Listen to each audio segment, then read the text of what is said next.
কিরে হরি, ও ও তুই না? তোর এই অবস্থা কি করে হলো রে? তোকে তো চেনাই যাচ্ছে না।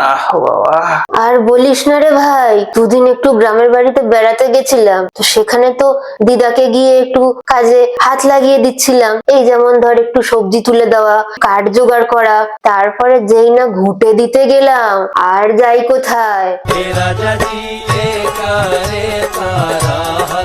তো এই দেখে ওখানকার লোকাল লোকজন ভাবলো আমি বুঝি এদের প্রার্থী, এবার ভোটে দাঁড়িয়েছি। আর আসল প্রার্থীকে তো কেউ কোনোদিন চোখেই দেখেনি। তারপর সবাই মিলে সেই যে তেড়ে এলো, আর সারা বছর কোনো কাজ করি না এই বলে বলে কি মারলো রে ভাই, আর বলিস না। কিন্তু ভাই, তোরও এরম অবস্থা কি করে হলো? তোকে কে কেলালো? আরে আমারেও তো সে ভোটের জন্যই মার খেতে হলো।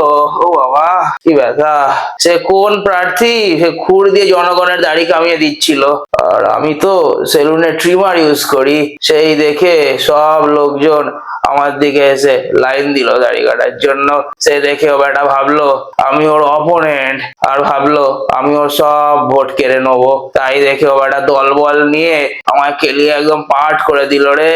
ও বাবা, এরা ভোট প্রচার করার আর আইডিয়া পেল না রে ভাই। বাড়ি বাড়ি গিয়ে দাড়ি কেটে রান্না করে ঘুঁটে দিয়ে বেড়াচ্ছে। হ্যাঁ, শুধু তো মনে হয় এবার হেগে ছোচাতে বাকি রেখেছে।